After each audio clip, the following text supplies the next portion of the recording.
I don't know why I'm still here. Maybe I'm a glutton for punishment. Maybe this is a punishment for not watching Andor, that I'm cursed to see this show anyways.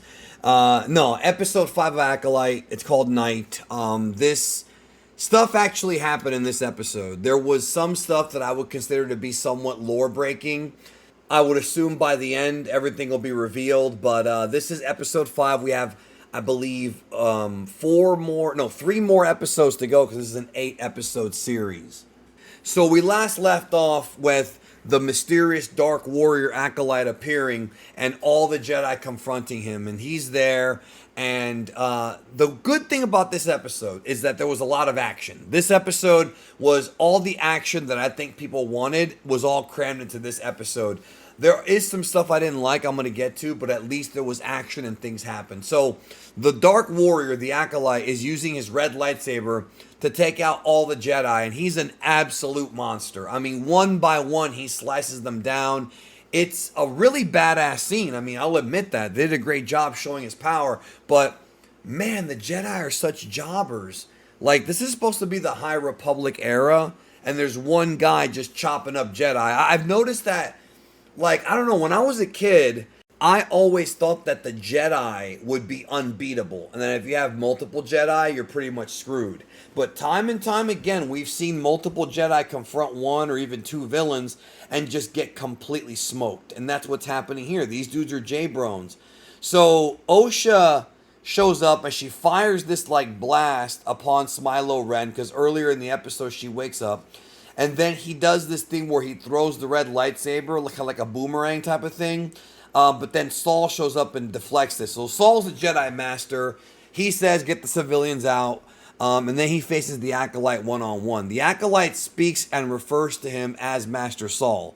And I'm thinking, okay, well, that means that this guy has to be trained in the arts of Jedi, or he knows them. There's some kind of backstory here at this point. I'm looking at it. Saul also senses that there's something familiar. So we have a fight between Saul and the Acolyte. And then meanwhile, elsewhere, Jackie and May, they start to have a fight. And it was weird because I thought that May was going to turn herself into the Jedi. But that's not what she's doing anymore. So that was all just a ruse then. And she didn't really want to, like, remember how she said last week that she was going to turn herself in? And everybody was like, okay, well, that's weird. I guess that's not true. I guess she still wants revenge for what the Jedi did. So I guess that's over with. So we find out that the helmet that the Acolyte is wearing prevents Saul from reading his thoughts. So clearly he knows Saul. And they actually hint at this part of the episode that May and Osha's mother could be the Acolyte because she can see inside Jedi's head. Now, there's a fan theory that had been going on during the week about how the Dark Warrior is actually the mother that survived all this time. But after seeing this episode, I think, at least I feel like it's possible that this Acolyte, we're going to get to his reveal in a minute, but it's possible that maybe because they were able to birth the twins, maybe they birthed him too, you know, using the thread or whatever. I'm not sure. So, the Acolyte shows up and he attacks Jackie, and then she reveals she has 2 lightsabers. Now, again, this is a good little fight scene. You got to give them credit. When they do the fight scenes, they did a good job. I will give them all the credit in the world. It's kind of a shame that the storytelling of this show has so many problems, because action-wise, like, it would have just been cool if we saw a show with the Jedi, like an episodic type of show, and they're just kind of being freedom fighters and being like space cops and dealing with stuff like this. But more stuff is coming. So the Acolyte takes out one of the 2 lightsabers. Then he goes after May. May asks for forgiveness, which was interesting. And he was about to finish her off, but then Saul and Jackie came in. So he takes on both of them.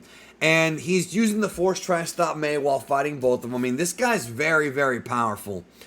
Osha elsewhere senses that he's going to kill them all, that he does not care.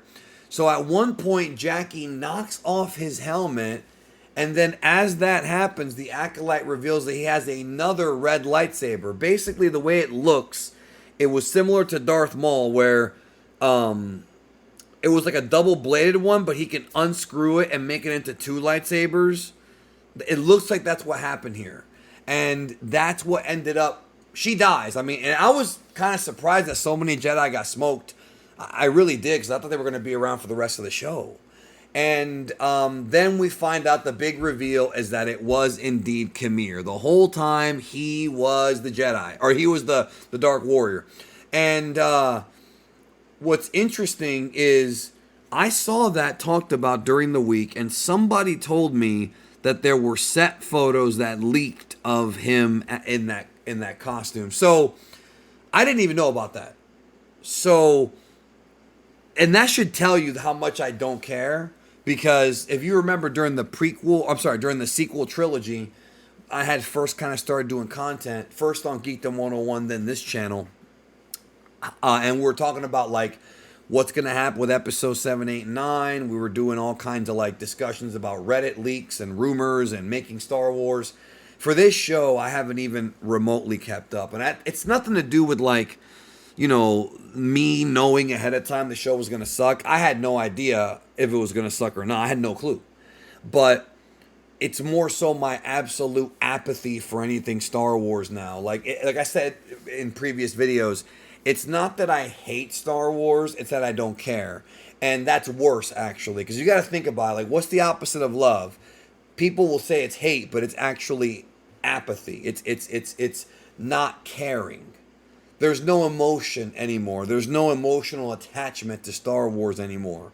And they gave me tons of it in the first 2 seasons of Mandalorian, and I thought, okay, maybe there is some hope, but it's been very inconsistent.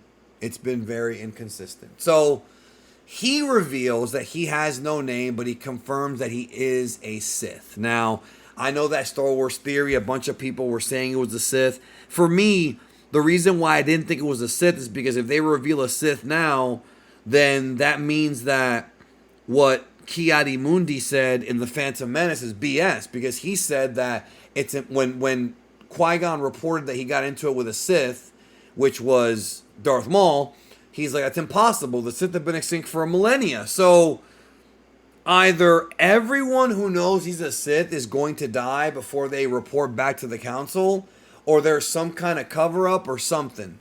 But I can tell you that them revealing a Sith Lord 100 years before Palpatine revealed Darth Maul to the galaxy, a lot of Star Wars fans are going to be pissed about this. Now, again, if they somehow figure out a way to not tell the Republic and this becomes a small story that only we know, it's not that bad, but I already know people are going to be mad anyways. However, we do know, though, that, and this is not, you know, this part is not lore breaking. From George himself, the Sith were around, but they were in hiding. The Sith were in hiding for a very, very long time. So now, of course, the question is, who really trained this guy? Is it Plagueis? Is he related to Plagueis? As far as, like, you know, do they know each other? Are there other Sith out there? That's the question. Is the rule of 2 still a thing? Like, are they... And what I mean is, they're supposed to follow the rule of 2, but Disney Star Wars likes to break canon all the time. So what are they going to do? So he says that he wants an Acolyte, but he says that now he has to kill every one of the Jedi because he's been exposed. So Yord comes back and he ends up getting his neck snapped, and I was happy because that Yord character was really annoying, dude. So they have a little bit of hand-to-hand combat between Saul and Qimir. Saul was about to kill, actually, Qimir, but Osha stopped him because the rule of the Jedi is you can't kill somebody who is unarmed. Now, I do like that. That is a good writing decision because that ties back into Revenge of the Sith when Anakin literally killed the unarmed Darth Tyrannus or Count Dooku, right? And then Kieran laughs because the Jedi have all these dumb rules and he doesn't follow any of them. And I understand that, and that's kind of the whole sort of story behind the Sith and how Palpatine says that the Jedi's view of the Force is very narrow-minded and dogmatic because they have all these rules they made for themselves, whereas the dark side doesn't have to follow any of them. So he's kind of doing that. And then what happens is all those moths that were in the forest, they attack him. And then he ends up like just going away off screen. This was terrible. This was horrible. So you're telling me, God, this is lazy writing. They were doing such a good job. And then this happened. So you're telling me that this Dark Warrior, this Sith Lord or Sith Apprentice, whatever, this man was able to take out, what was it, 9 Jedi? 10 Jedi? I lost count, right? It could be 8. I don't remember. I don't care enough to remember. But these little bugs, these big bugs are too much for him. Why can't he just use the Force to knock them down and slice them? I don't get it. How could he even have trouble? How can you fight 9 Jedi, supposedly in their prime or whatever, and destroy them and humiliate them, but a bunch of bugs are too much for you? Enough for you to go away? Oh my God, dude. Like, is there anybody there who's like looking over these scripts saying, how does this make sense? How does this make sense? Let's tweak this. Let's modify this. Clearly not.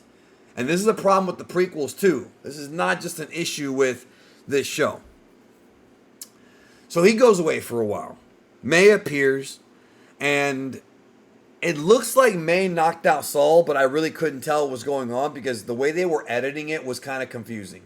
I'm sorry, but it was very, very confusing. So what happens is May takes Osha's place.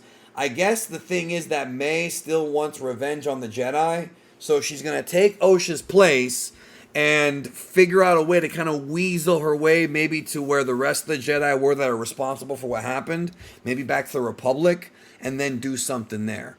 Very confusing stuff. So Basil smells that something is off, which is probably going to be the key to eventually May being revealed.